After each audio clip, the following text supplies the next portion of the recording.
portion of ECW that 2000 in 2001, and obviously the subsequent closure. Which guys were coming through? I know we were seeing like the likes of Rhino, people like which of the younger crop were coming through that you really like in Steve Corino. Yeah. Steve Corino. Yeah, he was amazing. He was really, really good. Dusty Rhodes came in to work a feud with him, and Dusty Rhodes made him. I mean, Corino was amazing. He was just great. And he really helped us, at the end. And he actually became ECW champion. So, Corino was definitely great. Good on the mic as well. Amazing. I remember the promos. Yeah. I hated. He was doing what he needs. I hated him. I appreciated what he could do as a talent in the ring, but yeah. This is TJ Wilson, a.k.a. Tyson Kidd, and you're listening to Stu's Wrestling Podcast. You're listening to Stu's Wrestling Podcast, established 2019. Direct from the North Wales coast.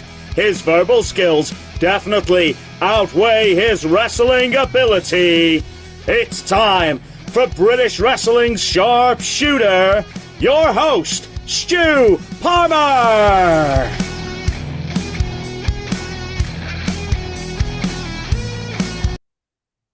A warm welcome. This is episode 149 of Stu's Wrestling Podcast in association with the Sports Social Network, the only dedicated sports podcast network here in the UK. And have I got a guest for you today, this afternoon here in the UK, early in the US for the US listeners. It is Mr. Rohan Raja on the show today on Stu's Wrestling Podcast. How are you, man? How are things? Good, thanks. How are you, Stu? Thanks for having me on the show.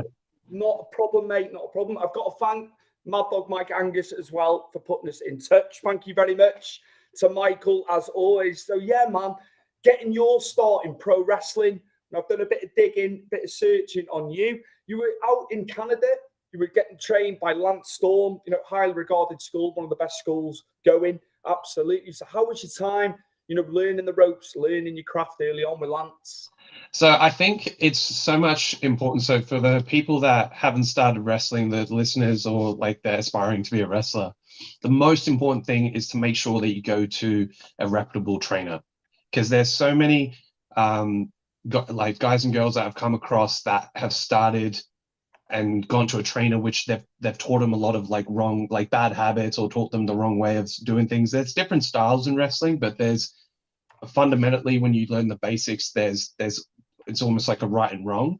And Lance really kickstarted my career, because if you ask anyone, and even, guys from the top of my head, like Jericho, Austin, they all put over Lance, strongly, especially with just the person he is, but it's he's very nitpicky.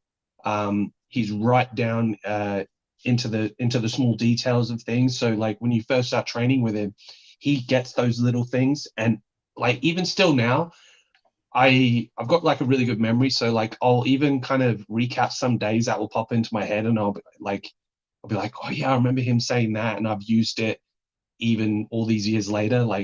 Even when it comes to my personal life, when it comes to stuff with media, sort of with interviews and stuff like that, or if it comes to the ring. So he's really been a massive help to me.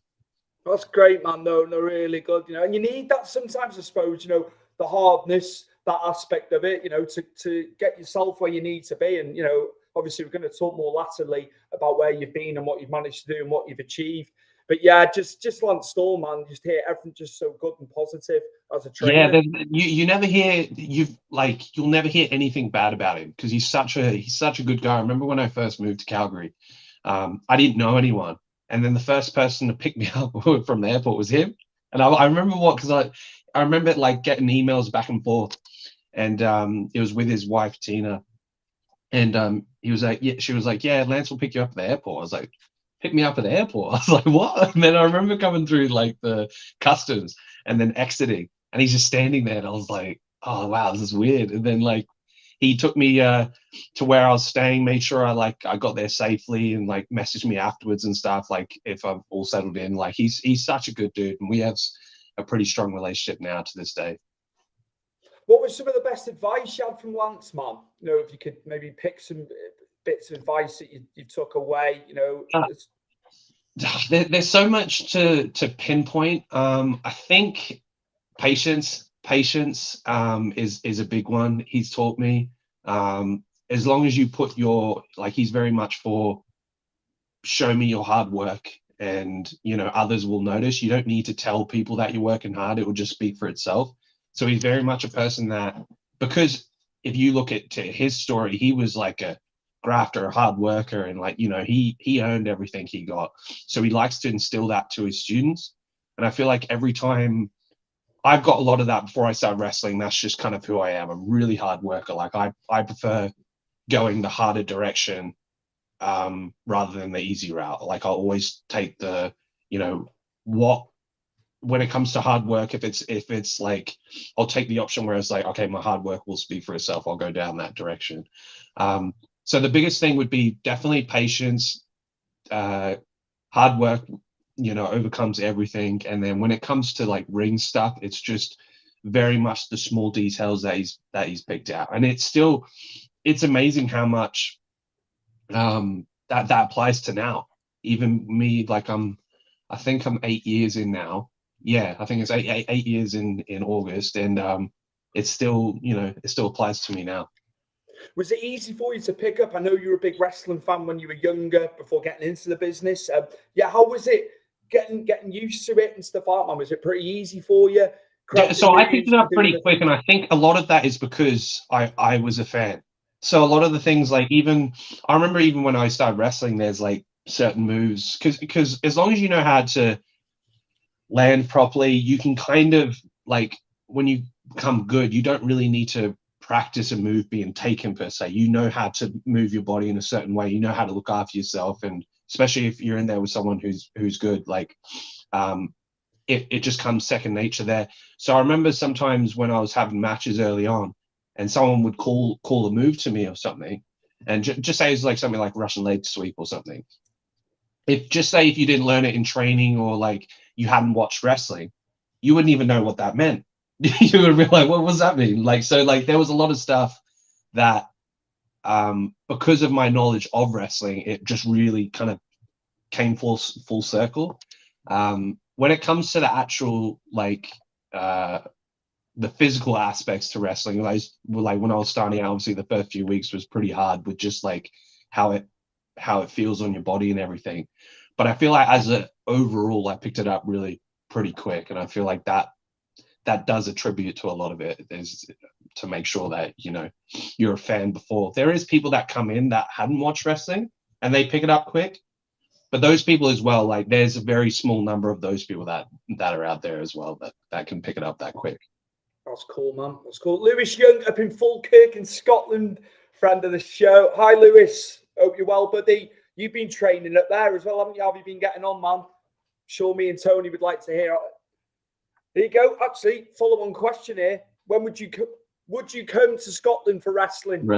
Yeah, I'd come to Scotland. Do you know, that's the place, even wrestling aside, I was like, I haven't visited Scotland yet, and I like want to see just, you know, all the wilderness out there. But when it comes to wrestling, there's so many good wrestlers that have come out of Scotland. So I really wanted to go up there. I was going to go up there when Wolfie and was still based in the UK. But I definitely will want to go up there sometime soon. Great question there, Lewis. Thanks very much. Cheers for answering that one, Tony. Also, I think it's Locks Piero. Hashtag Rohan Raja. Looks like a Seth Rollins NXT. Do you know, it's funny. I remember someone saying that to me, actually. A few people have told me that. I think when I started wearing my headband, because I don't wear this, like, obviously, on camera and stuff. So when I'm wearing my headband, if I'm training, they're like, I get a lot of those. I'm like, do I actually look like Seth Rollins? What's going on? That's made you chuckle, man. So yeah, no, thanks for the questions. Keep them coming as well. Obviously, I've got quite a bit to ask him, but yeah, just bring more questions, the merrier. Absolutely. Yeah, Lewis, training be good. Yeah, You've been doing well, man. Fair play. You know, it takes a lot of balls to go in the ring, so absolutely. Now, you went to Battle Arts Academy, obviously Santino's place as well. I'd love to ask you about your time and doing that and what you learned there, of the stuff that you managed to learn with them. After I was finished with Lance, I started working the Western Canada Indies, and after I got to a point, I'm like, I don't like being a big fish in a small pond. I like being a shark in the ocean. So I'm like, okay, I've wrestled like pretty much everyone out here. What's my next step? So then that took me to Toronto, and I got referred to go to Battle Arts Academy. And then I met Santino, and his head trainer at the time was Yuki Ishikawa, and he trained Asuka. And I was like, oh man, I definitely want to go there, because like I want to learn different styles, because I want to combine two styles together. So I'll be like, I've kind of got a Lance Storm style at the moment. So this would be cool if I can intertwine it with Ishikawa's training. So that was really cool. A lot of it was very submission wrestling based. With my matches now, when I'm playing like babyface, I'll whip out more of Ishikawa's stuff. But when I'm a heel, I don't like putting it out too much, because it's very techy, and it's like I'm very much like, when I'm a heel, I'm a heel. I don't like to be cheered. If I get any cheers, it annoys me, like frustrates me. I'm like, I didn't do my job properly. So like I like being the old school heel. So like I remember I started doing a bit of Ishikawa stuff on this indie show loop I was doing in Canada, and it was like slowly turning me babyface. I was like, oh no. I was like, yeah, I gotta take it back. But he's awesome, man. Like Ishikawa is if you come across like just like Asian style trainers and stuff, they're so humble. Like Miko is the same. So like they're very humble, and they'll like want to do stuff for you. It's like, hang on, no, it should be the other way around. Like he's so nice, and he's just he's very. I remember me and my buddy, I had an old tag partner called Sam, and we used to train together like when they're like in the middle of the day when the ring was free and stuff. And Yuki would be there and just be sitting there and be like, oh yeah, running us through stuff. Like it was so cool. It was one of the best sort of trainings that I've had in my career, and it was nice experiencing that, because that was my first like, oh wow. So I've trained with Lance, he's got his style, and then I've come to Ishikawa, he's got his style. And another good thing with Battle Arts was Tino was there, so that helped my my promos. So he's very good with promo ability. So I was just like, it just very much, when I was thinking as I was coming up the ranks, when I started training, my goal was to get to WWE. I was like, I want to get signed. I don't want to leave home and just be like, oh, I just want to wrestle for fun, which is nothing wrong with that. But for me, I was like, if I'm leaving my family, I want to, give it my all and make sure I have a clear path to get there. So what I was pretty much doing was building up all these like abilities from different guys and girls and putting them all together and then making it my own.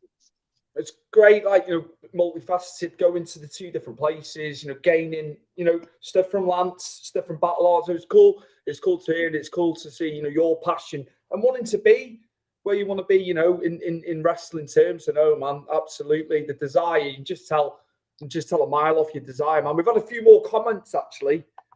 I'll just fire them up. Hashtag Rohan Raja. What great matches for NXT UK. I appreciate that. I might as well say, so some of my favorite ones was me and Nathan Fraser had a one-on-one match on NXT UK. I remember that because it was like a big deal for us, because we both kind of wanted to prove like we both could go, and like that match was awesome because we didn't have because obviously the TV matches are quite short, so you have like up to 10 minutes or something. So I think we went it was about 8 minutes bell to bell, roughly about that, and that was a really fun match like I had with him. My tag stuff I did with Tio Man was really, really fun, but yeah, there was a lot of good matches in NXT UK, which I'm really proud of. So cool, man. So cool. I'll tell you what as well, obviously, Impact, getting to Impact, how that came to be, the Desi Hit Squad as well. But yeah, just getting your chance at Impact, man, because that's what a promotion. Yeah, so that I remember. I think I was almost in Toronto for, oh no, I would not have been there that long. So maybe up to 8 months or something. And then I seen this tryout coming up. And it was like a Noah/Impact tryout at the Can-Am dojo that Scott D'Amore runs. Mm-hmm. And a few of my wrestling buddies were like, this is good. We should go down, try out. And I think it was a 2-day tryout. So I met Scott very briefly before because he had come to Battle Arts sometimes, but he hadn't seen me work or anything like that. So this was like my first proper thing, in the eyes of him. And then, it was a 2-day tryout. I impressed, obviously the officials was there and Scott. And then they made like a show. It was called like Global Forge. It's kind of like Tough Enough. So we did that. And then after the show finished, Rohan Raja was the one that won it. And then me and him were the ones that were officially signed from that. And then that's when we started our run. How was it like? How did it feel? Getting to there. The history of Impact, man. I think sometimes it gets overlooked because I watched it right the way through. Not so much latterly, but obviously, I bet you were just overjoyed, man. Yeah, it was one of those things where it was just like this was my first big break. It was like, damn, like this, like because I got it pretty. I got that within 2.5 years so I was only 2.5 years in when I signed with them. So it just reassured me everything I'm doing, I'm making the right choices and I'm doing the right steps. And that was really cool because Gama Singh was our manager, and like my granddad was like a fan with Gama, so that was cool because I'm really close with his nephew Jinder and Gama's son Raj Singh as well. So just working with his dad, and like he was like, even just matches we would have on TV, just say like if I got hit and rolled out the ring or something, if he's there, he would actually give me feedback straight on the spot whilst we're live on TV. So it was great because then it was just like, oh, sick, okay, yeah. He's just like, you should do this when you get back in and take this way. And I was like, okay, cool. And then I'd like, he was just like, he was really good with that. And if people that are watching haven't seen his stuff, like try find his stuff from the old school Stampede days, because he was such a great heel and such a great worker. So that was a really, I was really blessed to have him there because it was almost all this knowledge I was taking. And it was cool tagging with Rohit. Like I knew him for a little bit. Like that was the first proper time we met when we were doing the Global Forge thing. But we've built like a really strong friendship, and that was cool because it was just everything I got at Impact. I was just being a sponge and doing what I was told and just learning how the TV aspect works and like what the difference, because there's such a difference when you get to a major company and then you start doing TV, like because live events is just it's fun. You're just kind of there. There's not really much stress, but then when there's TV's fun. But that's when you're earning your money because you have to do things a certain way and things like that. So that was cool. And then I hadn't really been much into a camera to do pre-tapes, like a real official pre-tape. So that was cool with the stuff we were filming, like was really different in it and it was unique. And then that was my first proper experience, like wrestling out in Mexico and like flying around with Impact, which was really cool. But yeah, oh man, that's an old school graphic. I remember when that came out. So that's me, Gama, Rohit, Bhupinder. He's doing really well in Impact at the moment. And then Vikas was on. I can't remember it was like an Impact special they did once in India, but he was on that. But yeah, it was a very cool thing looking back at that now because you've got Gama, that solidified legend. Rohit obviously became X Division champion. He's doing really well in AEW. Bhupinder's doing really well now. I signed with NXT UK. It's one of those graphics, like mark my words now, it's going to be one of those graphics where 5 years down the track, it's going to be one where you look back on it and you'll be like, oh man, look at all those guys that were like, this was just kind of like a group. No one really knew who we were. But now it's like, it's going to become one of those things where they'll look back and be like, oh damn, man, like, look, who would have thought all these guys would have made it to these places, sort of thing. Your own piece of history, man. That's the fan in you, man. When you look at that and think I've done it, just amazing. I can only imagine. I'm a fan. That's it. you know, but to do it, and for it to become full circle, I got nothing but admiration for you guys, you know, and the dedication and the sacrifices you had to make. You know, you go into Canada initially to go and do it because that's what you've got to do, isn't it? If you're going to be successful, the sacrifice, isn't it? I know we hear it all the time, but that's what it's all about, isn't it?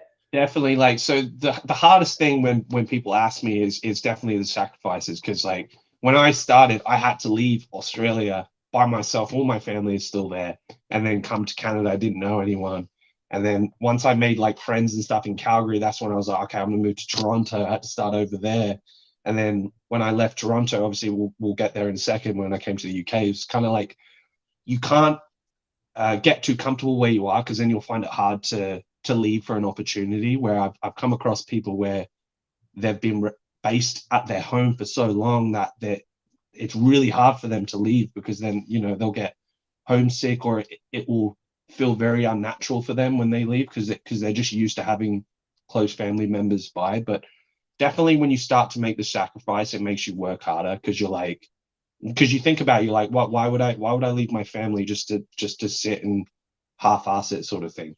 So it's just one of those things where if you didn't want to do it, like just say you didn't want to put in the work, but you left your family, you would do it anyway, because like that's a big commitment just there. Were you okay with that side leaving Australia, or did you have days where it was tough not seeing your family and things? I like asking that, you know. Yeah, I think so. Yeah, it definitely. So the good thing with this day and age now, with this tech, like you can video call and stuff. It wasn't like that back in the day, but like that was really good, because I would video chat with like my parents quite often, and like I'd video chat my friends and stuff. But as the years go by, like you'll lose touch with a lot of close friends that you had. So like I have lost a lot of relationships that I'm still friends with, but it's just not the same sort of thing. So that it definitely is very, you know, very, very tough. But then as you're going through this wild, you know, industry that we're in, you'll come across people that you'll have friends for life. Like there's people I've met in wrestling that, you know, will be, you know, some of my groomsmen one day. So like it's very much like, yeah, you lose some friends, but you gain others as well. Absolutely, man. Absolutely. We've got another question here, Mr. Piero. What do you think of AEW wrestling or Ring of Honor? Which is better? Which is better? Okay. Yeah. They're kind of two. It's almost like two different products, like different kind of styles. I think. I feel like how I got into wrestling was when, as a fan, I was, you know, watching WWF at the time. WWE like was very much, you know, love that sort of style of wrestling. So like AEW does give me a familiar sort of thing when I watch them, when I try to put myself in the fan shoes again. With Ring of Honor, it's really good. When I started wrestling, I would watch Ring of Honor a lot, because it was very much like wrestling based. So it just depends what I feel like. AEW is the same thing. You got a lot of great wrestling on there, but it's a lot of it's more, there's a bit more entertainment aspect with the AEW, but both of the promotions are wicked. And I love watching them both, to be fair.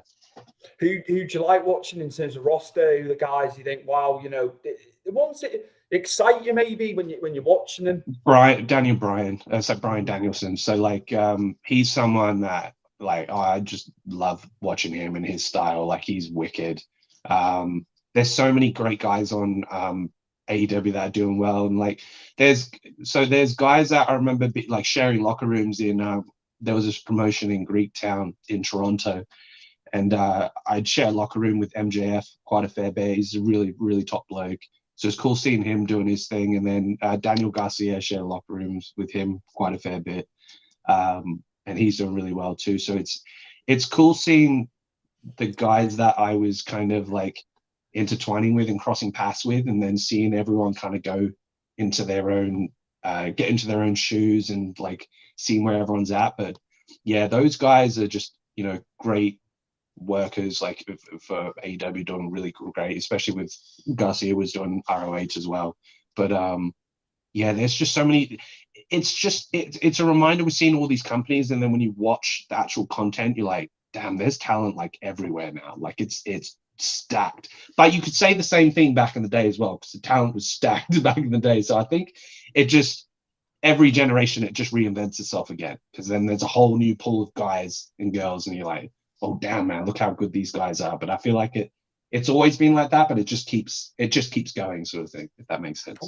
Waiting for this UK show to be announced. Like, they flirted with it a bit. Oh, we'll do it at Fulham. The Carns, obviously, because they own the club, so they'll do it there. But we're still waiting, man, because I want to go and experience it live.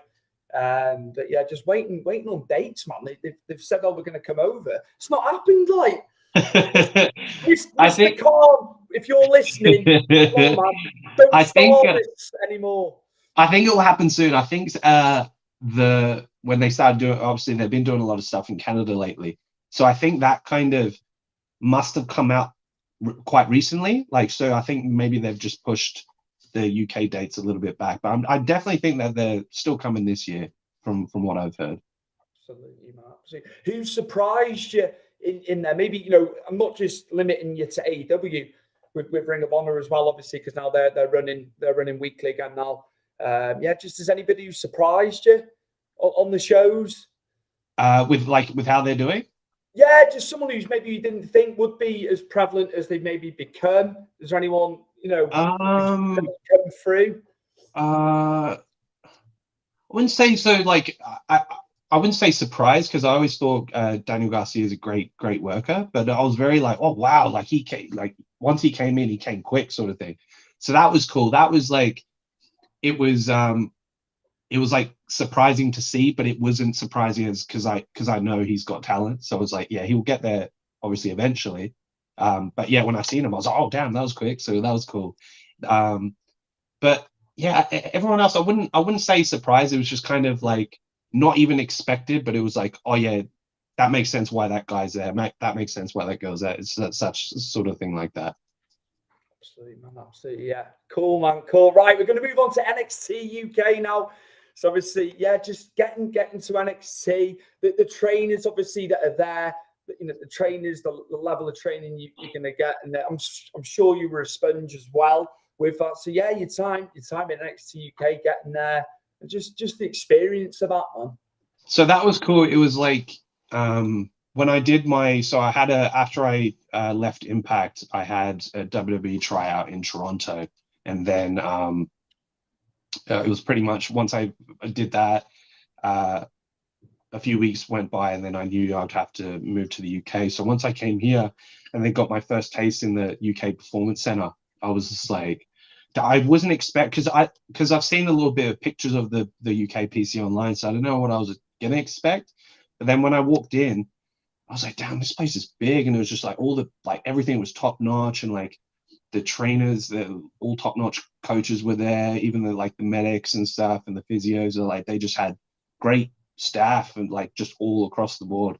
When it came to the in-ring work, it was just when I remember when I started doing the first few sessions, I was just like, well, I could tell the level increase. I'm like, okay, this is sick. And it made the best I work is when I'm under pressure.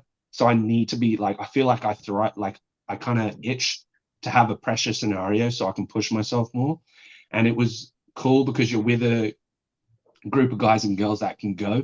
So you're like, you know, when you're in there, you're like, you always, if you do a drill in the ring or something, you're going. And then like, it's cool mixing in with guys like Tyler Bate and, you know, Pete Dunne that was there at the time, and like Walter, and like just all these different styles. And then, you know, Mark Andrews, completely different style, getting in there with Bailey, Charlie Dempsey. So it was cool just working with all these different people, because you're like, when you're feeling them out, like everyone works like has a bit of a different style, and that they'll do things differently and stuff. And it was just kind of, we're all under the same roof. It was really cool. With the coaches, like they have great coaches, like Johnny Moss is awesome. He's coaching in the US. James Mason is like a British legend that was coaching there. He was awesome. He was one of my favorites. And then before COVID, they had Robbie Brookside there, who's awesome. William Regal would come a lot, which I really like, picked his brain a lot, because he really did help me, especially with when we were doing the De Familia stuff. He would talk to me, Metan, and Tioman and Charlie a lot, and give us feedback, which was really good. And then obviously behind the scenes in Gorilla, you've got Sean, who's like one of my favorite workers of all time, and Matt Bloom in Gorilla, and like those two are like legends. So you're just like, there was just so much. There was no way you couldn't improve, and there was no way you couldn't progress with all these people helping you. Like it was it was probably like my most fondest times in my wrestling career was definitely like going through NXT UK and like in the PC and seeing how things work, and like just seeing the difference. I feel like I really took my pre-tapes to a next level, and now like I love doing pre-tapes. Like I itch for it. Like one of my strongest assets is on the mic. Like I'm very like strong on the mic, but like pre-tapes I wouldn't do too many of them, because if you're not signed to a company, you're not really doing much pre-tapes. Like you might do an indie promo or something, but it's not a proper pre-tape that you'll do it at a WWE or or an AEW or something like that.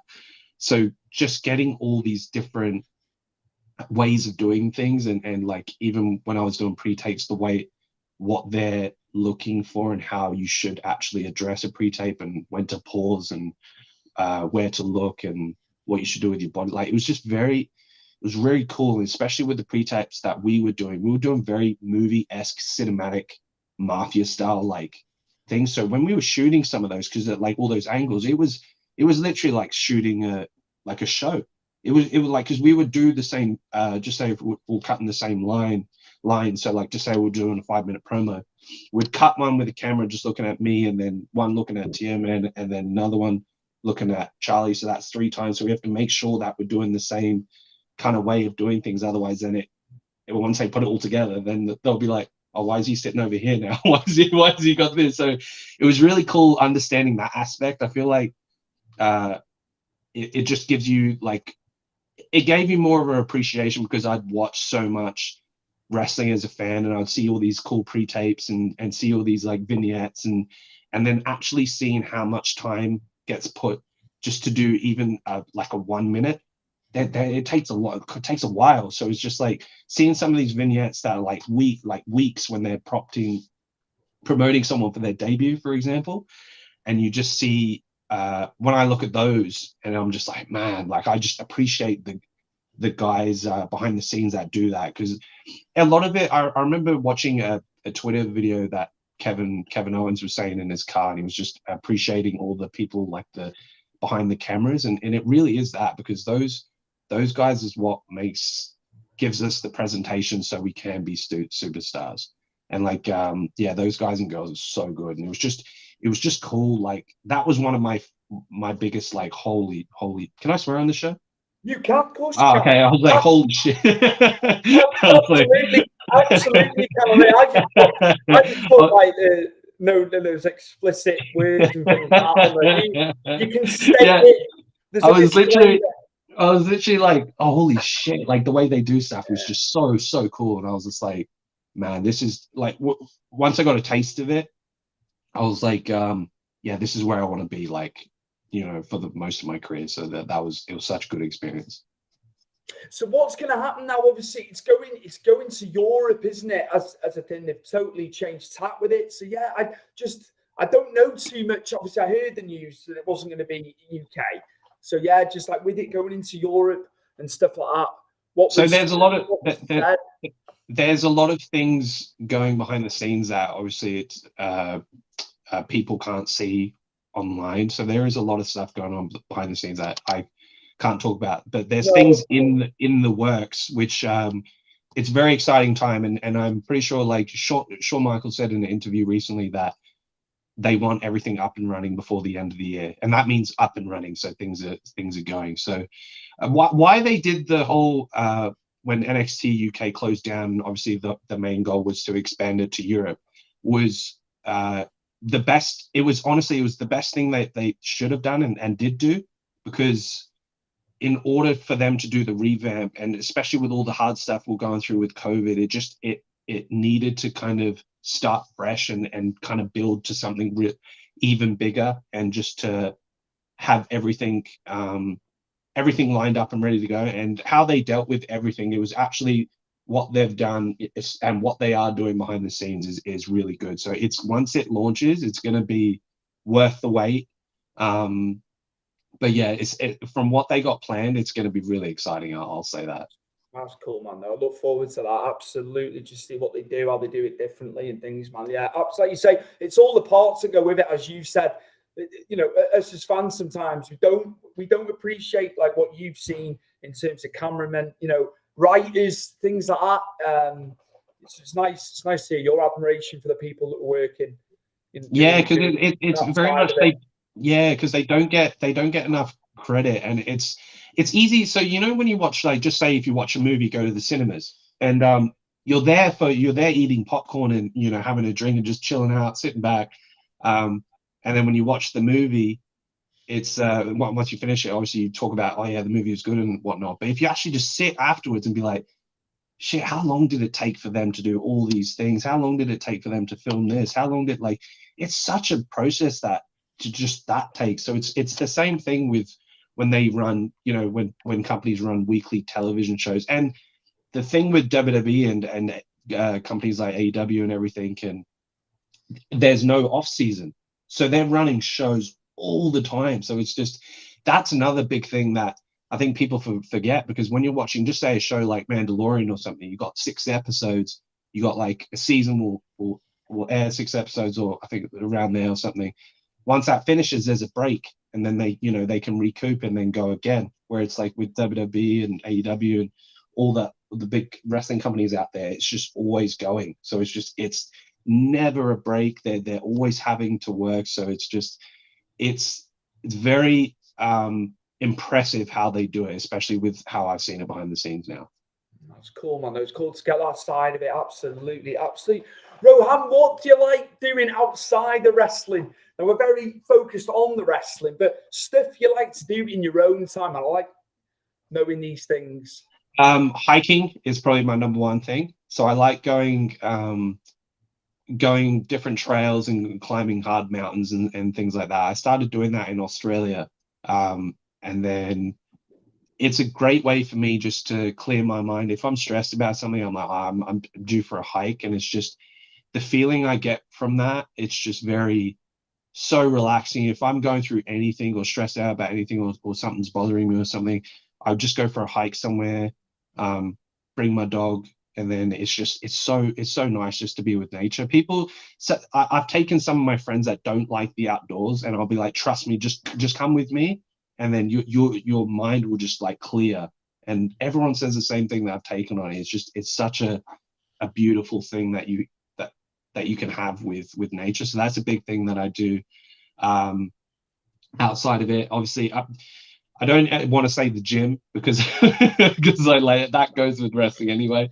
But definitely would be hiking would be my number one. Trying to think of like other cool stuff I do. I game quite a bit, so like not as much as when I was a kid, but I still game now and then. What's the latest? What game are you on at the moment? So I was playing like Flight Simulator a bit on Xbox. So kind of like I like looking at like cool scenery and stuff. So I feel like it translates in that. I'm replaying the Mass Effect Legendary Edition now. So I played it originally like 1, 2, and 3. So I'm replaying haven't played the Legendary Edition, so I'm doing that now. But yeah, so if I play something, I'll kind of stick to one game for a bit, and then once I've finished it or something like that, and then I'll find something else.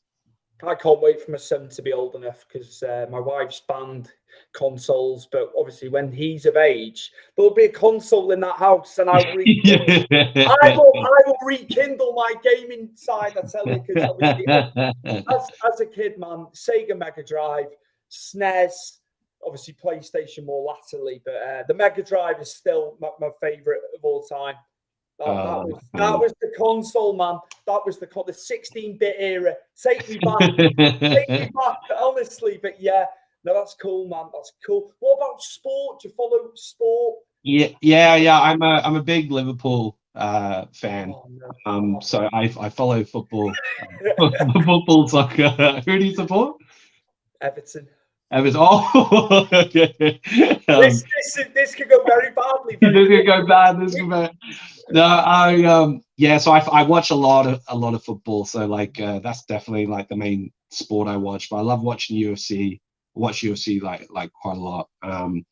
I love just boxing as well. I love like most sports. I'll watch, but my main, if you take wrestling out of the equation, it's definitely football, boxing, and UFC are like my favorites for sure. What do you think with Liverpool? Obviously, it seems to me it's very transitional. You know, he's looking for players to come through again, isn't he? I think. I think Bellingham being the big one, if they can get him, I think that would be huge for you. Yeah, I feel like if we don't finish in the top 4, it's going to be really hard to get him on board. But they definitely need to sign a bunch of players in the summer window, because it's almost like the team that we have are great, but we need like a squad rotation. Like we need enough players that we can rotate them out and be like, here's another starting 11. What kind of Man City do? Because like the players will get tired, or like if they're mentally exhausted and stuff, they need to change it over. So hopefully they do spend some money in the transfer window. I can't get over Arsenal. I can't believe it, because I know my brother's a Gunners fan, and I was just like, he's over the moon, and I'm like, where did that come from? Because like it literally just came from nowhere. Because I remember saying, maybe I think it was last season or the season before, and I said to my brother, I'm like, man, you guys are it's going to probably take you a good 5-6 years to get back to challenging for the title. And now they're probably going to win the Premier League. I was like, where did that come from? I was like, it's crazy. He learned a lot of Pep. Mikel Yeah. He's been on the learning tree, and then he's applied it. But like they haven't gone mad in the transfer window, really. When you look what other teams are spending, and when he lost those first 3 games, was it the last season before, and his head was on the chopping block. Yeah. Even like a lot of the Arsenal fans were like, he should go and stuff, and I was just like, damn. And now look at him.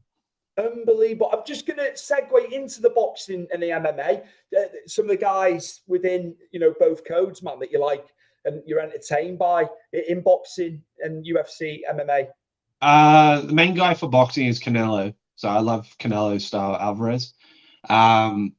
Growing up, I'd love watching Mayweather. So like everyone was watching Mayweather's fights. So like that was cool. I very much like the art of boxing. So a lot of the reason I fell in love with wrestling was like they tell a story, and it's like it's an art form in the ring.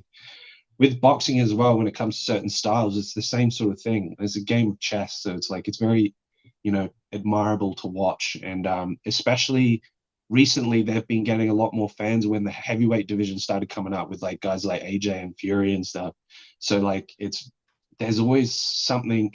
Every few months there's like a big time fight, and it's cool. It's because in Liverpool there's I train at Rotunda. There's a place called Rotunda ABC. I do some conditioning boxing there sometimes, and there's these Smith brothers in Liverpool that like there's 3 of them. Yeah, and they're all great. They train there, and like Liam's like a beast, and I was just like, there's so many great fighters in this city too. I was just like, I didn't realize Liverpool was like a big time for boxing. My word. It's crazy, the heritage and the history, man.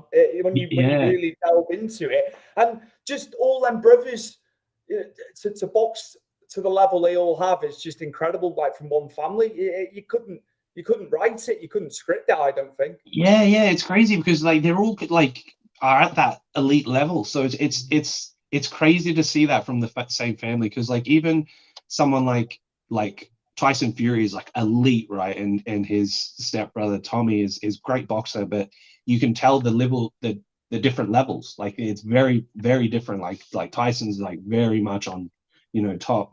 Maybe Tommy will get there one day, but like it's cool seeing with those Smith brothers that they're very like, if they fought each other, just say if they did in the ring, it'd be like a close fight with every one of them. I'm just going to go into Usyk and Fury. What a mess. Another fight. I know, yeah. Another fight that's been put on the back burner. And from what I can gather, I've listened to Frank Warren on IFL's podcast. It was like a 20-25 minute podcast fight, and they were wherever they were. And it seems to me it's Tyson who's put the blocks on it. It's not Usyk's team and contractually and stuff like that. It's him. It's his demands, I think. That's why. It's one of those things where you never, because we're like when you're in the public eye, it's not all the stories always out there. So there's big bits what we'll see. So like if we look at the story, it looks like Tyson's ducking it or something's happening, but maybe it could be something that he's kind of pulled out because he's going through something in his personal life. It could be something like that. It very much could be, because it makes no sense why he would, because he's a great fighter. If I was to say who would win out of those two, I think Fury would take him down. I just think he's naturally bigger. Yeah. And he was leaning on naturally bigger guys, using that weight a lot in between punches and stuff. He was leaning on the guys, getting tight. Like, no disrespect to Usyk, he's done fantastic. Nailed it at cruiserweight, and he's looked pretty solid at heavyweight. It needs to be fair to the guy, but natural size, like I'm of the same thinking as you. Because Fury's to lose. It's Fury's to lose, man. Surely. Yeah. So I think honestly, imagine if it's just sort of like a big play, because it has everyone talking about it. So maybe when it finally happens, there's going to be more ticket sales, more pay-per-view buyers. So it could become Frank Warren came around and said he thinks Fury's carrying an injury as well. Oh, really? So April the 29th that they were banding around, we've got Wembley Stadium booked and yada yada. And there was something. I don't know the ins and outs of the injury, but that could be something as well. Right. Yeah, that would make sense. Too soon, although he is in camp. Sugar Hill's over here. You know, Joe Parker's been in camp with him, so I don't know, man. It's if buts and maybes at the minute. Yeah, it seems like that. Hey, it's one of those things that we'll probably find out eventually once the fight is booked and they're leading up to it. Maybe it'll spill there, but like until now, it's almost like a guessing game, isn't it? What about UFC, Tony? Before we go, I've got to ask you. You know, the guys, current guys that you enjoy. So John Jones is by far my favorite. So like I was ecstatic that he was coming back because he had a great fight with Cyril Gane. Like I can't believe what he took him out in submission in the first round. Like that was, I thought he was going to win, but at the same time I'm like, okay, he's been out for 3 years. Maybe it's not going to, maybe it's like, because we've seen so many upsets in UFC. So I was just like, oh, but after what he did, I was just like, this guy's like literally like the GOAT of UFC. He's great to watch. Thinking off the top of my head, I love Leon. Leon's really good. Nate Diaz was great. He's not fighting the UFC anymore, but I always loved like seeing him back. Dude, he was such a unbelievable. He's like a walking zombie because he just gets hit and he never goes down. He's just taking all these hits and but still coming at you. I could just imagine what that would do to your psyche when you're giving your best shots and you just see this guy bleeding and he's still putting pressure on you. You'd be like, what's going on? Like, come on, they're out. Someone ring the bell. Like, get him out of here. What about Volk, man? It's like, what about Volkanovski? He's great, man. He's good. He's great. One guy I think that's gonna come back. So he's got a fight. I think that might be the next UFC pay-per-view. I'm not too sure. It's in Miami, but I think Masvidal I really like, especially with his like early on as he was climbing up through his career. But I feel like he's gonna get a championship run soon. I feel like if he gets past this next fight, I'm pretty sure they'll probably put him with Leon Edwards unless Colby gets it first. But I feel like if Masvidal goes into that with a proper camp, I feel like he might beat Leon. So he needs a win as well, man. He's on the free. He's on a bit of a down trap. But I listened to him on Rogan's podcast. He was on it a few days ago, and why he was saying like he was still kind of dealing with the Usman fight. Mm-hmm. So I feel like he probably should have had more time off, but how he was talking and his confidence and stuff seems like he's got his spark again, which will be kind of cool to watch. It's a psychological thing. You can go in there and fight like you say, but what is going on mentally? I agree with you, man. Yeah, because a lot of it is like with different sports, like people. A lot of like athletes will see sports psychologists and stuff. Like I've known people, co-workers of mine too, and even in like different companies I was at, that will see sports psychologists. because they get real, they might get anxious about something or their matches or their performance anxiety is a big thing, and it comes in football as well. So it's one of those things, if you let it affect you, it can really take you down. So you have to have a strong mindset, otherwise it can mess you around.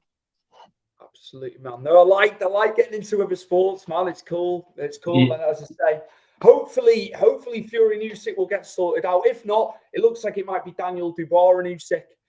So there it seems like big for Daniel Dubois, absolutely. Rohan, what have you got in terms of bookings going back into wrestling? What's coming up? What's on the calendar for the viewers and listeners? So I've had something big that's a bit outside of wrestling that I've been working towards. So I took a little bit of not a step back, just on my bookings. I started toning them down a bit. So I got contacted to be potentially on Gladiators as one of the Gladiators. So they're doing a revival TV show, for BBC. I heard about this. I've heard that they were bringing. Yeah. This is the first time I'm talking about this, so this is exclusive with you. I've got a scoop about that. So I got contacted by them. I had to, fill some submissions and everything, pretty much like auditions and stuff. And then I got shortlisted to do the tryout, which went really well. And then I pretty much got the go ahead. So it's as long as all schedule lines up properly and nothing conflicts, it should be all good to go. But I've been training a lot for that, really hard, because I wanted to make sure I'm in the best possible shape when that airs. Well done, man. No, I hope you get it as well. That'll be huge for you. Big exposure, something different. But you deserve it, man. I can just tell by talking to you. It's really cool, something different, man. Yeah, it's one of those things where everything I do is a reason that will help me get to my main goal. And like my main goal is to get to main roster. I want to have a good run there. I want to win a few titles there. I want to headline a pay-per-view. Like, I got massive aspirations for that. But I look at things and like, how can I keep improving my worth? What's different? What are people not doing? Like, I remember when NXT UK finished, I was like, okay, what are all the other guys doing? And then a lot of them were doing, obviously, the UK independents. I'm like, you know what? I'm gonna start doing some big international ones. Then I started working with Brett for his company in Dungeon in Calgary. So I wanted to take a different route. And then when this came about, I was like, man, this is another thing. So it's like, for other wrestlers watching too, think outside the box, because those things will help you build more, and then it will give you more of an edge. It'll give you more of a name, and it's more of an overall brand for yourself. Because when you go to certain companies, companies, you've got more of a worth, and you've just never. I've been pretty successful in my career, like signed with Impact, signed with WWE, but it's like I don't let any of that get to my head. It's like I'm always striving. Okay, what can I do more? What can I? How can I progress a bit in a different way? What can I do to show myself in a different light? So I just I'm always thinking. My brain's always like running and planning things, which is it's like, it's a good thing and a hard thing because it's hard to switch off sometimes, but that's why I go hiking. But yeah, it's definitely something that I'm super looking forward to. But yeah, if all goes well, mostly it's due to scheduling if it all works out. But yeah, hopefully it all goes well with that. Look at Nick Aldis. He was on Gladiators, and then years later, look at, I was like, I remember him off Gladiators when he was first on Impact, and I was a bit, I don't know about this. I don't know. And he's done pretty damn well. He kept me quiet, so there we go. But yeah, no, it's cool, man. It's nice to hear you doing that as well. Can we find you certain socials and stuff? Where can we find you? I'm getting tongue tied here. Yeah, it's at Rohan Raja WWE, and it's for Instagram, same on Instagram and same for Twitter. So they're both mainly the two ones I use. I don't use so my Facebook's just like a personal page, so I don't put much of my wrestling stuff on there. So yeah, those two channels are definitely the ones to follow me on, and I try to keep people up to date on what I'm doing. But this thing though, this has been going on for a while, since January, and I've had to be quiet about it. So it's nice now I can actually say something now. I appreciate you sharing that as well, man. It was top secret, but timing is everything, as they say. So it's perfectly timed that you could tell us about that, an exclusive, the scoop from Mr. Tony Gill, Rohan Raja. Thank you so much, man, for coming on. It's great hearing about your journey in wrestling with WWE Impact. Prior to that as well, learning in the Lance Storm, man, just incredible. And battle art. So yeah, just thank you for sharing your story, man. So far, I appreciate it, man. I really like going on podcasts that I get along with the interviewer, and like you're very easy to talk to. Especially I love when I'm on podcasts and there's always like you guys pretty much have to do like a promo at the start of the show. And I was just like, yo, this guy cut a decent promo. I was like, this is cool. I'm like, man, we're gonna get along just fine. Thank you, man. Thank you. That's good. And I won't, as you said, don't let things get to your head. I won't let that get to my head. I'll just do me. But yeah, no, nice, very nice of you to say, man. Appreciate no worries that. at all, man. And I've got to thank Mike Angus again, a good friend of mine, just for putting us in touch, man. So yeah, no, great, absolutely brilliant. This has been episode 149 of Stu's Wrestling Podcast with my guest, former WWE Impact Wrestling star Rohan Raja, Gurzinder Singh as well from his Impact days. Thank you so much for coming on Stu's Wrestling Podcast today, man. Thanks, Stu. Thanks for having me.